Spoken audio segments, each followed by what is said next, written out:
We are beginning to see for the first time Northerners are now disowning IBB. Some people say that IBB is not a true Northerner. IBB is from Ibadan. That why would he release a book that would vindicate the Igbos? Because ever since he has released the book has gone internationally. Finland, US, Israel, everybody now have a copy of the book. And the book has now really vindicated the issue of Nnamdi Kanu and Simon Ekpa. That truly the civil war and the coup is not the fault of the Igbos. People, Arewa youth are now condemning IBB. Why do you release such a book at a particular time? If you are watching, kindly subscribe to the YouTube channel, on notifications, drop your comments, hit the like button, like, and share with others. For the first time, outside people are now condemning IBB. What do you have to say about that this morning? The condemnation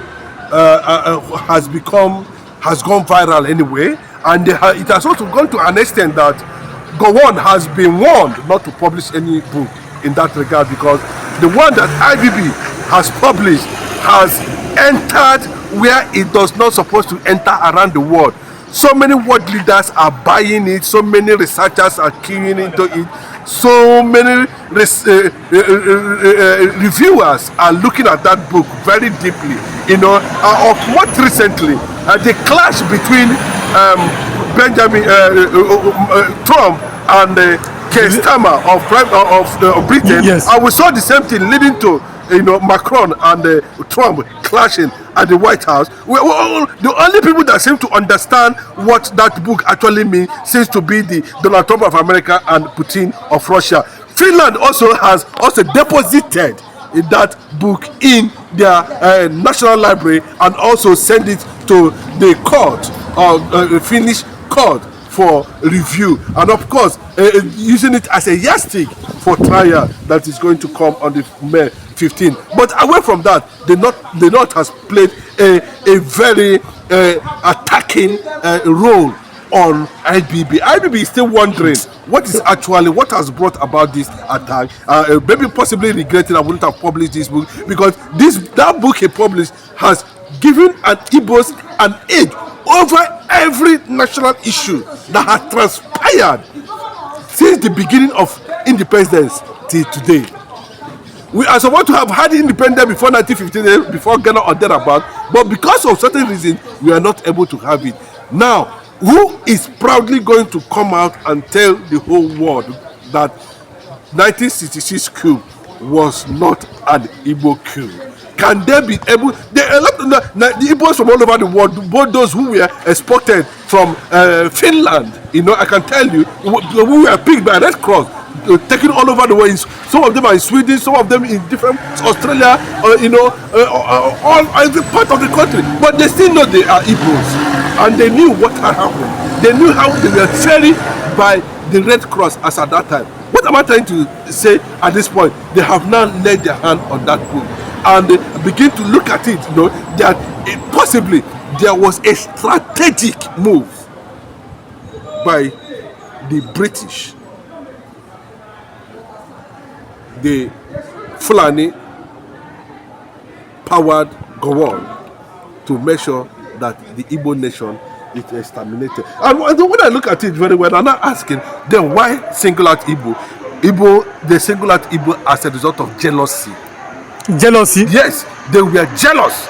Including Awolowo. Awolowo was also jealous. They said, go on, do not write any other book. They said no. The northern elders are mounting pressure on Gowon not to publish any book, because the effect of the one that IBB has published has taken an international dimension.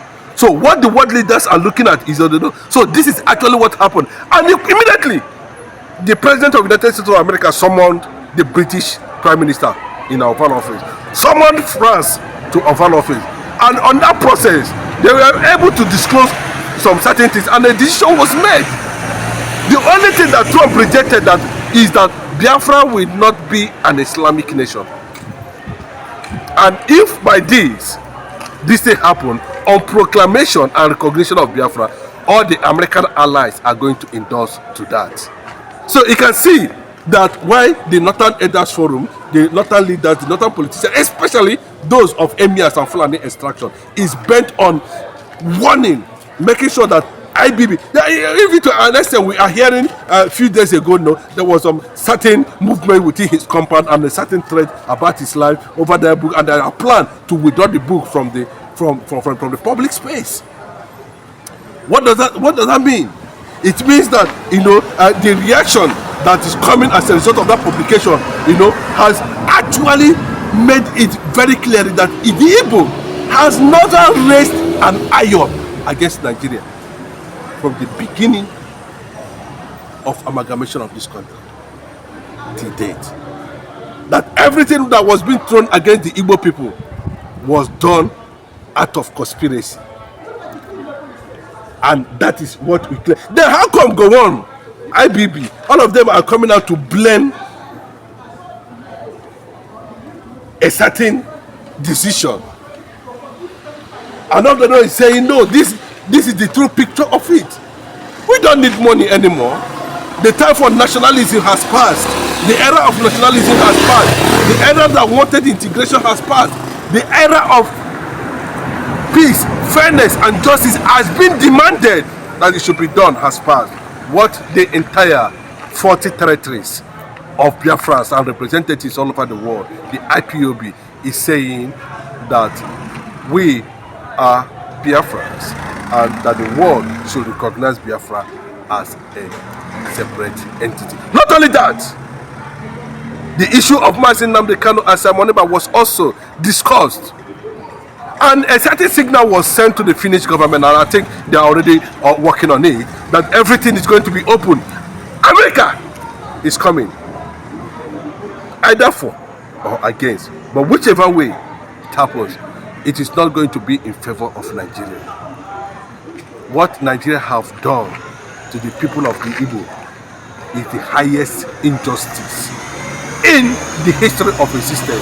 Not only taking their resources and hand them over to Fulanis, they took their resources, they also raised enmity among the brotherhood. South. Yes! What does that South mean? Because I've never heard anything about South. Go and Google South in Yiddish dictionary and see whether you see it. Just Google. Anybody that is watching this video, go and Google South. Google it, right down, Google it. Let us see what it will give you. This is the first time in the map of the whole world where I'm seeing South. And the funny enough, unless now that they are seeing the Fulani handwriting on the wall, and maybe they were able to say, okay, because if care is not taken, Fubara should stand up and defend himself. He's an Igbo man. Why is an Igbo man? Fubara is an Igbo man. He is a Biafran. Fubara Biafra. Are you not hearing it? Fubara Biafra. Are you not hearing it? And let me tell you, that judgment is not going to stand. The Ijaw nation, we Igbos, we are standing for Fubara. We are standing against this atrocity. We are standing against political conquest. We are standing against political intimidation. We are standing against any form of Islamization of our natural resources. You cannot Islamize us and also Islamize our natural resources. And at the end of the day, you use it against us. So those are the things. They have started again. Propaganda. They have started again. This is what they did. Even when court released the Mazin Nnamdi Kanu, they said no. They want us to look for another IBB, to publish another book, The Fate of Igbos in Nigeria. Maybe by that time they will know whether it is true or not. IBB's book has exposed Nigeria, that Nigeria was actually defeated during the Nigeria-Biafra war. Nigeria was defeated? Yes, that's what it means. Gowon cannot be able to muster the courage to write another book because nobody have written. Most of the thing that was written there is a known fact. But because of the Western media propaganda, it took the lives of over 6 million Igbos. And you still want us to be looking at Nigeria, even though we are under oppression or suppression. Tell me what the Igbo man has benefited from Nigeria for 60 years. Absolutely nothing. But let me warn to those who are in the South region. I don't want to say, understand. All the northern elders were at Edwin Clark's house. We did not see any of them at Adebanjo's place. Why were they running to Edwin Clark's house? Why didn't they go to Adebanjo's house? It tells you what is happening, what is going on. Would they want another revelation before the South people will know that Igbos can never be their enemy? We are standing as a nation, as an Igbo people. We are strongly 24 hours, 100 hours, 1 million hours behind Sibo Fubara. As long as it's going to be man enough, if Nigeria is going to break from Rivers State, let it break. But it should not give a space to another beast. Let him turn to a beast. If he is not beast enough, beast himself in the government house, outside the government house, in Rivers State, outside the Rivers State, wherever the enemies are. Because one, Fubara was duly elected. Human believes in the Chi. What is the Chi? The Chi is somebody who made what man cannot make. That's what Igbo man believe. He calls his Chi every day he wakes up in the morning. That means the Igbo man does not believe that human being is God. Human being cannot be able to create air, water, fire, sky. No. Anybody who does that becomes the Chi. And that's the attribute that Igbo man has brought to his culture and tradition. And if you look at it very well, according to the British revelation at that time, it was discovered by certain colonial masters under missionary rule that the first ever democratic principle was being observed in Igbo land. I'm coming to the issue of Funta Jalon, the Fulani. And when in 1885, when this thing was being arranged, they moved back. They decided to move this Lord, very Frederick John Lord Lugard, down to this part of the world. And Frederick Lugard brought the concepts of what he was able to see within East Africa, West Africa, North Africa. That experience, he mobilizes on getting to Nigeria and use Fulani agenda. Knowing that Fulani does not ask questions, the Hausa man does not ask questions. They do not question anything that they do not understand. But every other tribe, the Yorubas and the Hausas and the Igbos, they question the rationale behind every British decision as it stands, anytime, any day. And that was the basis of that. And based on that, they introduced and allowed Ottoman Dafodio Fulanis to conquer the north, the Hausas. Knowing fully well that the arrangement they have and the brief they have about Africa, West Africa, the Igbo people, has already been tendered in Berlin in 1885. That was why when it came to Nigeria issue, Frederick Lugard understand very well that the only way to go is to empower the Fulanis in the north so that they be able to conquer the Igbo people and be able to take their resources. That was all. The Niger Dog was a company. Nigeria was sold to a company. So are you saying that Nigeria is a company? The company bought Nigeria now with money. Maybe 50 pounds or 200 pounds or 300 pounds. They bought Nigeria. Niger Dog bought Nigeria as a company, not as a nation in the first place. So the interest of getting it is to profiteer the British system. And the resistance, based on where the resources is located, is in the east. And they are finding it difficult, 35 good years, to penetrate the east.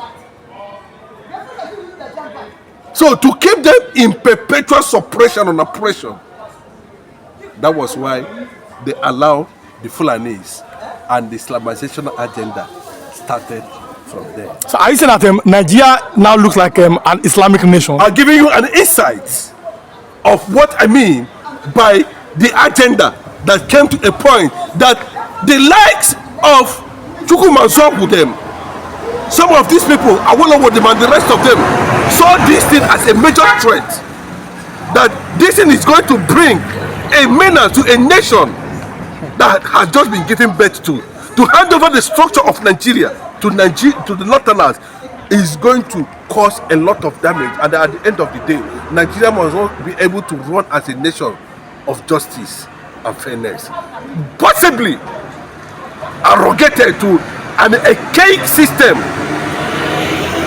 of leadership. Those who practice monarchical system, does it still work for them? If you go to Britain, the Queen is the head, it's monarchy, it's kingship. King Charles, King this, King that. In Igbo land, there is no king. Everything is ran through democratic settings, principles, units, connections, age grade. That's how it's being run. Consultations. Go and read this all apart, you will discover it there. So it became very difficult for the British system to penetrate. They discovered that the people that actually practice democracy are the Igbos. Because in everything, the king does not take decision alone by himself. He must consult more than 20, 30, 400 age grades. And anything they agreed is final. And that's what democracy is all about. So when they were coming, they said, no, we don't want you. It took them 35 years. But in the north, it wasn't like that. So they now saw that this is an avenue, and they came and they sustained it. Even after the 1996 coup, the British still sustained and making sure that these people does not rise. You can see it in the Revelation. Awolowo, Aburi, everything was done to make peace. But Gowon is saying that the British wanted it. The British supported the war because that has always been what they wanted to, because of what is there. And the Fulani, and they are using it to bring about the Fulanization agenda. Everything is coming gradually to an extent now. They are openly advocating it, even at the National Assembly. They are now telling you that Nigeria is no more a secular nation. That Nigeria is under the principles of political Islamization, Sharia law, and the rest of them. But constitutionally, Nigeria is a secular nation. Is Nigeria really a secular nation? Nigeria is not a secular nation. That is what it is after the Berlin Wall arrangement, and up till now, that agenda, of 1885 is still on to today. So when you see them shutting down schools, doing anyhow in the north, doing a number of things to the extent that Christians have been persecuted, arrested, and jailed in the north as a sort of Ramadan, that is what the society has become. That is what the Muslim ticket is all about. That is what the Hausas, the Yorubas, the Fulanis always wanted. It's unfortunate that they have fragmented the old eastern region to their own benefit, and everybody have to pay the price. And you can see what is happening in River State. That is it. That is part of it. They will continue to make sure they have the struggle in that region and be able to begin to make sure that they have a foothold in that state. Let them go ahead. After we are hearing it, Eastwatch is in southwest Yoruba land. Boko Haram is in Yoruba land, and they are also advocating. With the Yorubas, are they going to reject the Sultan of Sokoto direction about Ramadan now? The Yoruba Muslims are they going to do that? They feel that they have gotten what they want in the Yoruba land, and the next target is going to be the eastern Nigeria. There is many, many more reasons why Mazi Nnamdi Kanu is a big obstacle wherever they are, including Bola Ahmed Tinubu, who is looking the other way, is facing the reality. He is a Muslim. Everybody must not be a Muslim, for crying out loud. I've never seen where Christians are dragging Muslims to go to church. I've never seen where Christians hate Muslims and dragging them to church. I've never seen. But you can always see killings of Christians in Nigeria as a result of religion. A governor shut down the entire school in a secular society. You didn't say those who want to stay during Ramadan, if you are not stay, those who want to go to school, go to school. You shut down, even arresting schools that are not having anything to do with Islam, shutting them down. That is the society we find ourselves, and that is what it has become. We must reject any plan to Islamize the entire people, or to begin to manipulate. I always watch something that is developing just for a week now between Macron and Donald Trump. I'm sensing something deeper, because